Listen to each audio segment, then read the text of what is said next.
Cinema চায়, এটা তাদের দোষ না।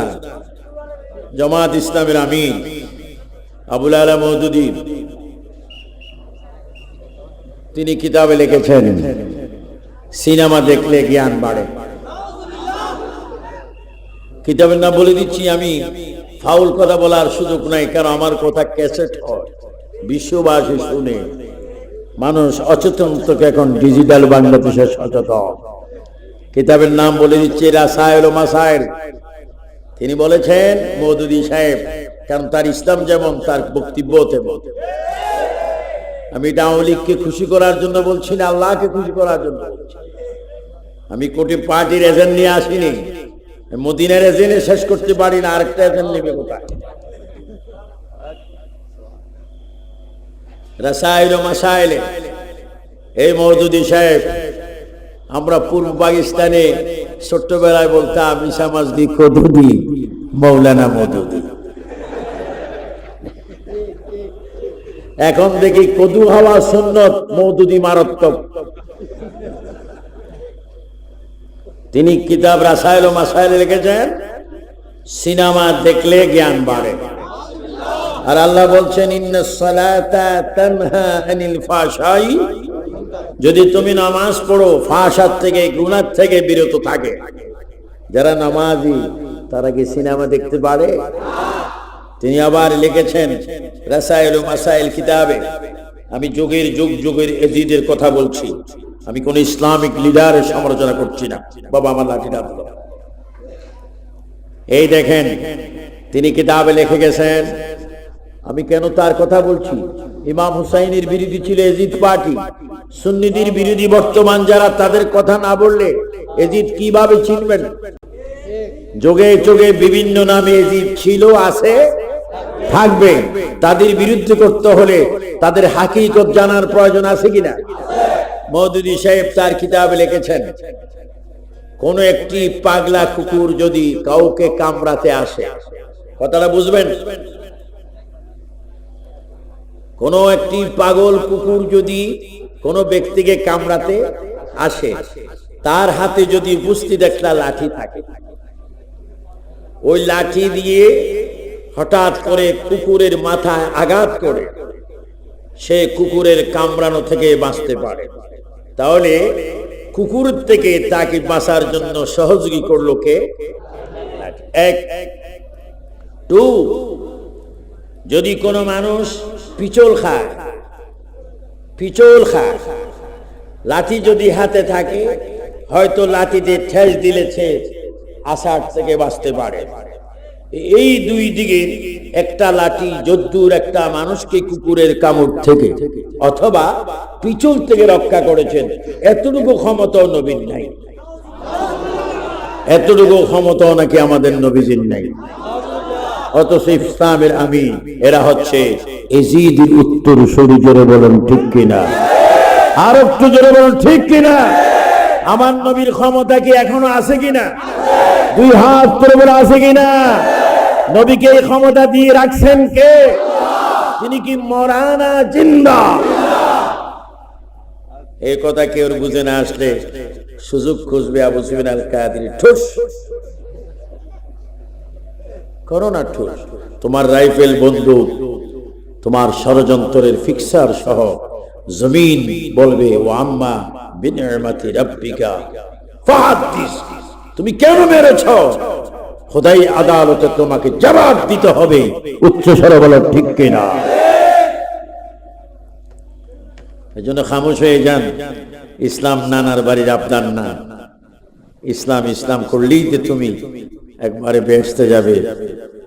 ইউদিল্লু বিহি কাসীরা ওয়া ইয়াহদি বিহি কাসীরা ওয়া মা ইউদিল্লু বিহি ইল্লাল ফাসিকিন। আল্লাহ রাব্বুল আলামিন কোরআন শরীফে বলেন, ইসলাম ইসলাম ইসলাম করে করে কেউ জাহান্নামী, আবার ইসলাম ইসলাম করে কেউ জান্নাতি। কেউ নামাজ পড়ে জাহান্নামী, কেউ নামাজ পড়ে জান্নাতি। সবাই জোরে জোরে বলেন, নামাজ রোজা কবুল করার মালিক কে? অন্তরের খবর জানে কে? সব খবর জানে কে? এজিদও নামাজি ছিলেন কিছুদিন। এজিদের তাম্বুর মধ্যে আজান হয়েছিল, হুসাইনি তাম্বুর মধ্যে আজান হয়েছে, কিন্তু হুসাইনি আজানে আল্লাহ সন্তুষ্ট ছিলেন, এজিদ আজানে আল্লাহ সন্তুষ্ট ছিলেন না। বর্তমান যারা আজান দেয় সব আজান এক না, সব ইমাম এক না, তাদের নামাজ কবুল, তাদের আজান কবুল, তাদের কলমা কবুল, যাদের অন্তরে নিঃসন্দেহে আমার নবীর ভালোবাসা এবং নবীর আওলাদদের ভালোবাসা বিদ্যমান থাকবে, তাদের নামাজ হবে জান্নাতে প্রবেশ করার চাবি। নামাজ নানার বাড়ির কলা না, জাবদার সব সময় খাটবে। ভাইরা আমার, ইমাম হুসাইন রাদিয়াল্লাহু তাআলা আনহু চতুর্থ হিজরি শাবান মাসের 5 তারিখ তিনি আগমন করলেন, যার আগমনের মধ্যে মা ফাতেমার সম্পূর্ণ শরীর মুবারক পবিত্র, না বীর্য, না ব্লাড, না পানি, না কোনো নাপাকি ছিল। খাতুনে জান্নাত ফাতেমা আয-জাহরা তিনি যখন ইমাম হোসেন পৃথিবীতে আসলেন, আল্লাহর প্রিয় নবী খবরটুকু শুনে নিজের কোল মুবারক নিয়ে ইমাম হুসাইন রাদিয়াল্লাহু তাআলা আনহুকে আদর করতে লাগলেন। সন্তানরা মায়ের থেকে দুধ খায়, মায়ের দুধ স্তনে দুধ পান করেন। আল্লাহর প্রিয় নবী বলে, ফাতেমা আমার নাতিকে আমার কোলে দাও। কোলে আনা হলো কার কোল? এটা নবীর কোল না, খোদার কসম এটা আল্লাহর কুদরতের কোল। নবীজি বলেছেন, আনা হাবিবুল্লাহ ওয়ালা ফখরা, আমি নবীকে তোমরা জানোনি, আমি সরাসরি আল্লাহর বন্ধু। এটা আমি ফখর করে বলছি না, এটা বাস্তব যাতা তোমাদেরকে শোনাচ্ছি। বলেন নবীজি বন্ধু কার? আর তো আওয়াজ দেন যুবক ছেলেরা, এটা কাজ হবে, কাজ হবে। বহু স্লোগান জীবনে দিয়েছ, আমার ভাই, তোমার ভাই। ছেলেও বলে নুরুল আলম ভাই, কত স্লোগান দিয়েছ, বিনিময়, গোল্ডি, বেনসন, আবুল বিরি, আর এমন স্লোগান দাও, আওয়াজ দাও যে আওয়াজগুলি কোট করে জান্নাতে তোমাদেরকে বিবেচনা করে শান্তি দেওয়া হবে। আল্লাহর নবী বলেন, ফাতেমা কোন ফাতেমা? মা কত চমৎকার, মা কত চমৎকার। এই বিশাল পৃথিবীর ভিতরে আমি দেখেছি লক্ষ লক্ষ ফাতেমা নামে অনেক মহিলা রয়েছে। কোন মহিলা নামাজ পড়লে রোজা রাখে না, নামাজ রোজা রাখলে আমার পর্দায় থাকে না, পর্দায় থাকলে আবার অন্যায় কাজ করে, বিভিন্ন ভাবে এক একটা দোষ। ইনি ওই ফাতেমা, যেই ফাতেমা 2 রাকাত নামাজ পড়তে গিয়ে 1 খতম কোরআন শরীফ আদায় করতেন। তিনি কোন ফাতেমা? ইমাম হুসাইন কি নিয়ে আলোচনা একটু বড় করব। তিনি কোন ফাতেমা? তিনি নামাজ পড়তেন, বাচ্চাদেরকে ইমাম হাসান, ইমাম হুসাইন রাদিয়াল্লাহু তাআলা উভয়জনকে খাওয়াতেন, নামাজ পড়াতেন, সব যত্ন করে তাদেরকে ঘুম পড়ে তিনি আল্লাহর একটু জিকির করতেন, সুবহানাল্লাহ ওয়াল হামদুলিল্লাহ লা ইলাহা সুবহানাল্লাহ ওয়াল হামদুলিল্লাহ লা ইলাহা। এইভাবে তিনি জিকির করতেন। আবার স্বামীর খেদমত করতেন। স্বামী আসলে নিজে স্বামীর পায়ের জুতাটা নিজে খুলে দিতেন। নিজের সেই জান্নাতি মহিলা রমণীদের সারদানি খাতুনে জান্নাত শের হুদা আলীর কদম মোবারক ধরে বলতো, গো আলী, আপনি আমার এমন একজন স্বামী। পৃথিবীর বহু মানুষের জন্ম বহু জায়গা হয়, কিন্তু আপনার জন্ম হয়েছে আল্লাহর খানা কাবা বাইতুল্লাহর ভিতরে, যেখানে কিয়ামত পর্যন্ত কোটি কোটি মানুষ গিয়ে তাওয়াফ করবে। লাব্বাইক আল্লাহুম্মা লাব্বাইক লাব্বাইক লা শারীকা লাক লাব্বাইক ইন্নাল হামদা ওয়ান নি'মাতা লাক ওয়াল মুলক লা শারীকা লাক লাব্বাইক আল্লাহুম্মা লাব্বাইক। ওই যে কালো ঘরের খানায়ে কাবার কিবলার তাওয়াফ আমরা করি। আর ওই ঘরের ভিতরে শের খোদা আলীর জন্ম হয়েছে এবং তিনি শহীদ হয়েছেন মসজিদে।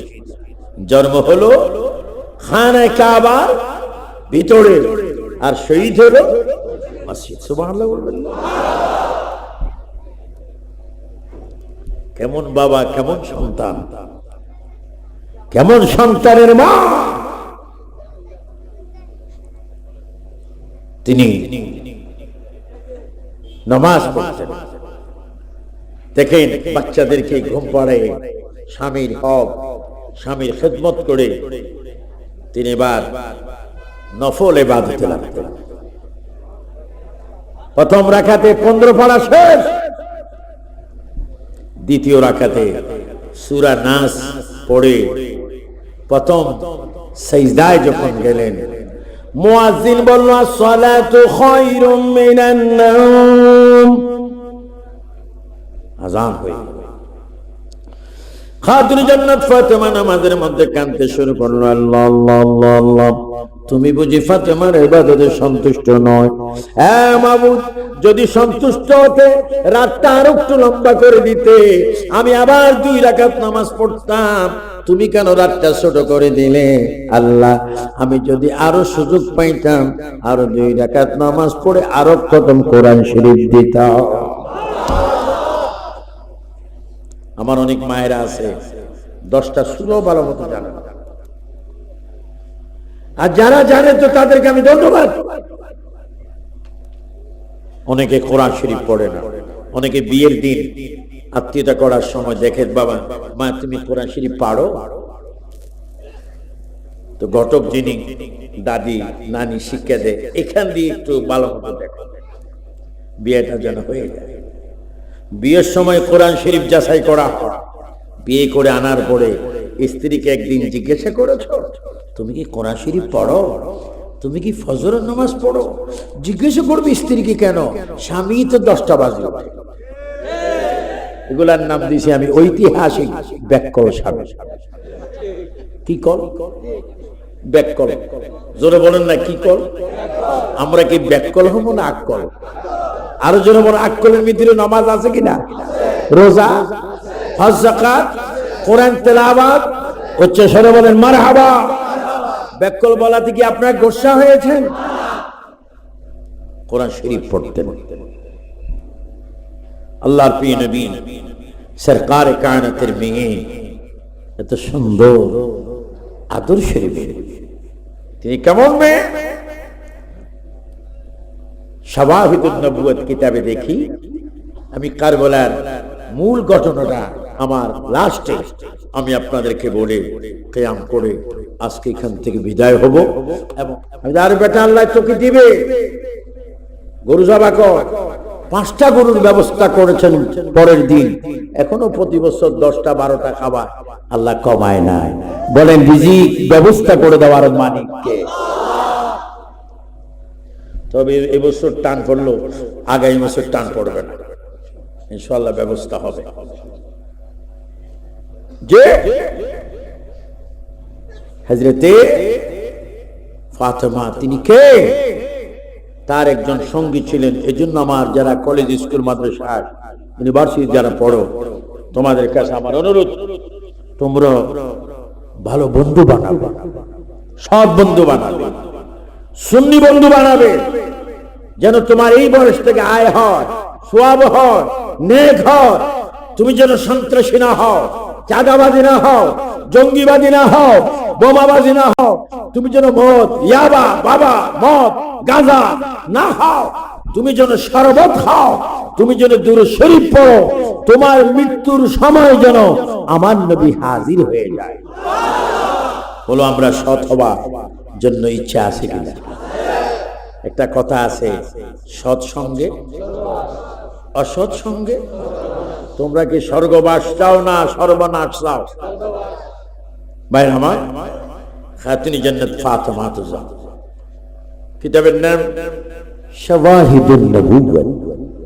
লেখক আল্লামা আব্দুর রহমান সুফরি শাফি রাহমাতুল্লাহ আলাইহি। তিনি বলেন, খাতুনে জান্নাত যিনি হুসাইনের আম্মা জান, ইমাম হাসানের আম্মাজান শের খুদা আলী মর্তুজার স্ত্রী, নবীজির প্রিয় আদরের কন্যা, জান্নাতের বিলিয়ন বিলিয়ন যুবতী নারী সমাজের সরদারনি, তিনি খাতমি জান্নাত ফাতেমা।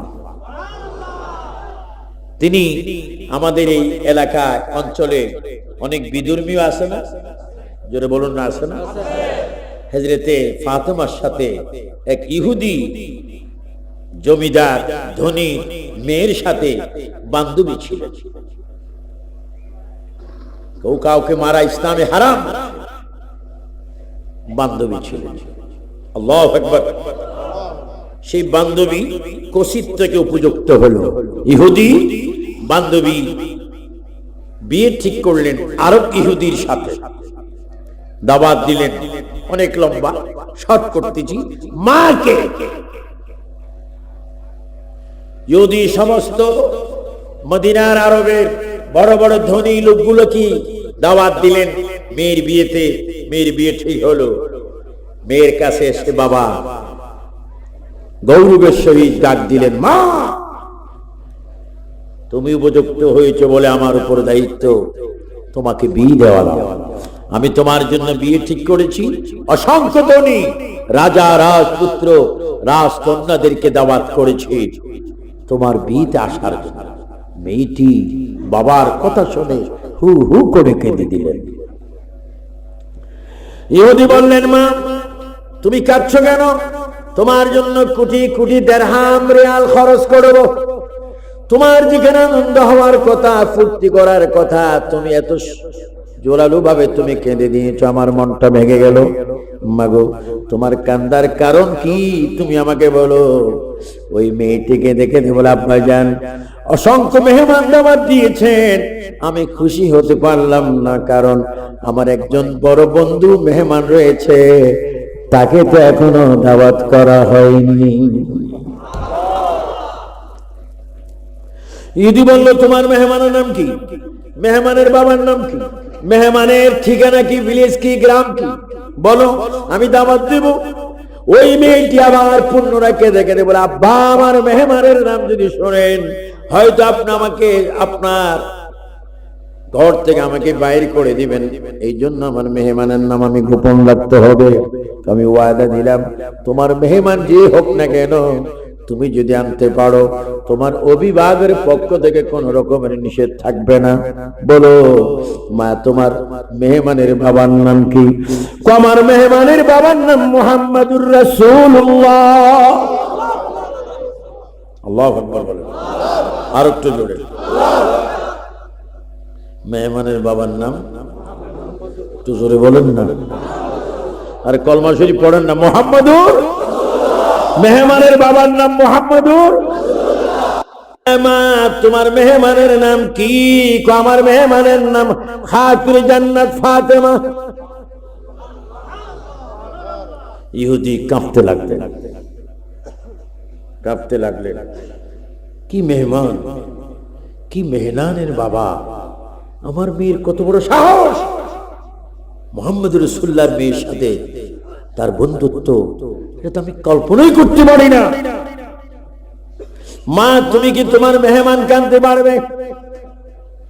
কাঁদতে পারবো। যাও তোমার মেহমান কানার জন্য যা যা করার তা আমি আলাদা করব। তোমার মেহমানকে তুমি দাওয়াত দিয়ে দাও। বের আমার ওই মহিলা খাতুনে জান্নাতের কাছে একটা লিপি, চিঠি, লেটার লিখতেছেন। খাতুনে জান্নাত সালাম বাদারস, এই যে আমি ওই যেই প্রতিদিন দুবার তিনবার আপনার কাছে আসি, আমার বাবা ইহুদি আমাকে বিবাহ দিচ্ছে। আমি আমার আব্বাকে বলে দিয়েছি আমার বিবাহতে যদি আপনি না আসেন ততক্ষণ আমি বিয়ে আসরে বসবো না। আপনি আসার জন্য আমি অপেক্ষায় আছি। ইতি আপনার আশিকা। এই চিঠি নিয়ে গেলেন। এই চিঠি নিয়ে যাওয়ার পরে কেউ যদি বলেন কিচ্ছা বলছি, তুমি কিচ্ছার খবর জানো না। আল্লাহ কোরআনে কিচ্ছা বলেন, আলাল কাসাসি বিমা উহাইনা ইলাইকা হাযাল কোরআন। উচ্চস্বরে বলুন আল্লাহু আকবার। কিচ্ছু বুঝো না, শিচ্ছও বুঝো না। হাম বলো না, হাম হাদিস আলী আলিফলাম 29 পারার খবর নাই। কি বড় বড় আলেম। আমি কিতাবের কথা বলছি। ছেলের যদি এত দাম, মার কত দাম। খাতুন জান্নাত চিঠি পেলেন, এক মহিলা নিয়ে আসলো। খাতুন জান্নাত চিঠি পেয়ে, হে আমার মায়েরা, বোনেরা, যুবতী মেয়েরা, তোমরা যারা 20, 25, 22 বছরের মেয়ে, তোমরা আমার মেয়ের মতো। মা ফাতেমা চিঠি পেলেন, ইহুদি কর্তৃক মহিলার থেকে চিঠি পেয়ে তিনি চিঠি করলেন না, ছিলেন না, সোজাসুজি চিঠি নিয়ে আমার নবীর কাছে চলে গেলেন। আল্লাহর নবী ফাতেমা নবীর থেকে 10 হাত দূরে থাকতে বলে দিলেন, ফাতেমা গো, বুঝেছি বিয়েতে যাওয়ার জন্য বুঝি তুমি চিঠি পেয়েছো। উচ্চস্বরে বলো যুবক ছেলেরা, নবীজি গায়েব জানে কিনা? বলো না, আওয়াজটা আর একটু জোরে হবে। নবীজি ইলমে গায়েব জানে কিনা? নবীকে ইলমে গায়েব দান করছেন কে? আল্লাহ করলে কোনো অসুবিধা আছে? 50-60 হাজার টাকা হাদিয়া নেয়, 5,000 টাকা নেয়, আসো সোয়াবের জন্য, বানাই দিয়ে গুনাহগার। কোন নবী গায়েব জানে না? যদি জানতো উহুদের ময়দানে যাইতো, এটা বলে গায়েবের দলিল। ওমা নবী না গায়েব না জানি নাউজুবিল্লাহ গেলেন, তা আল্লাহ কি জানেন? তা আল্লাহ পাঠাইলেন কেন? মার থেকে মাসির দলিল বেশি। নবীর গায়েব যারা অস্বীকার করে, স্বয়ং কোরআনকে অস্বীকার করে, যারা কোরআনকে অস্বীকার করে, ইসলামের শরীয়তের বিধানের দলিল হচ্ছে যারা নবীর গুণবাচক কথা মানে না, নবীর শানে বিয়াদবি করে, যাচাই করে দেখতে হবে তার জন্ম ঠিক আছে। বলেন আমরা কি নবীওয়ালা না শয়তানওয়ালা? আর একটু জোরে, আমরা কি আল্লাহওয়ালা না শয়তানওয়ালা? নবীজি ইলমে গায়েব জানে কি জানে না? নবীকে ইলমে গায়েবের ইলম দিয়েছেন কে? নবীজি বলল, ফাতেমা বিয়েতে যাওয়ার জন্য বুঝি দাওয়াত এসেছে। মা অবাক হয়ে গেলেন, ইয়া রাসূলুল্লাহ, আমি চিঠি এখনো আনিনি, চিঠি এখনো খুলিনি, আপনি কি করে বললেন? আমার নবী বলে, ফাতেমা রে, তুমি চিঠিটা খোলো। চিঠির মধ্যে কয়টা লাইন, কয়টা অক্ষর, কয়টা টেন্স, কয়টা দাড়ি, কয়টা কমা, তুমি এইভাবে ধরে রাখো, আমি চিঠির গোপন লেখা আমি পড়ে শোনাই দেব। আমার নবী কি জানি, ফিস টিভিতে আলা হাদিসরা বলে নবীর ডিগ্রি ছিল না, নবী মূর্খ। আমাদের ডিগ্রি আছে, আমরা ভুল করি না, নবীর কোনো ডিগ্রি নাই, এই জন্য তিনি ভুল করেছেন। আপনারা শুনবেন, আছে মহসিন বিন কি একটা আছে, মুজাফফর বিন মহসিন। আমি রাষ্ট্রপতি প্রধান, বর্তমান রাষ্ট্রপ্রধান, আমাদের বিজ্ঞ দুইবারের রাষ্ট্রপ্রধান, তাকে সাক্ষাৎ আমি বলেছি, আপনার রাষ্ট্রে কিছু শয়তান রয়েছে, তাদেরকে গ্রেফতার করা হোক। এটা শাহজালালের দেশ, এটা আল্লাহর দেশ, এটা নামাজ রোজা খানকার দেশ। এই দেশে নবীর বিরোধী করা চলবে? তাদের মৃত্যুদণ্ড আইন হোক। আপনারা চান কি চান না? 2 হাত তুলে বলুন, চান কি না? নবী কি মূর্খ না? নবীর মতো শিক্ষিত কেউ আছে? নবীর উস্তাদ কে? বলেন নবীর উস্তাদ কে? আর রহমান আল্লামাল কোরআন, খালাকাল ইনসান আল্লামাহুল বায়ান। স্বয়ং নবীর উস্তাদ হচ্ছেন আল্লাহ। আর এরা বলে নবী মূর্খ, নবী মূর্খ। তুমি এমএ পাস, নবী মূর্খ, তুমি মুহাদ্দিস। এ বেকুব, হাদিসকে তো সহ্য গোষ্ঠী। নবী হচ্ছেন শের খোদা আলী। ইমাম হুসাইনের আব্বাজান কি বলেন? আব্বাজানের ব্যাপারে নবী কি বলেন? আনা মদিনাতুল ইলমি ওয়া আলিয়ু বাবুহা। আমি রাসূল ইলমের শহর, আর সেই শহরের দরজা হুসাইনের বাবা হযরত আলী। চিৎকার দিয়ে বলেন মারহাবা।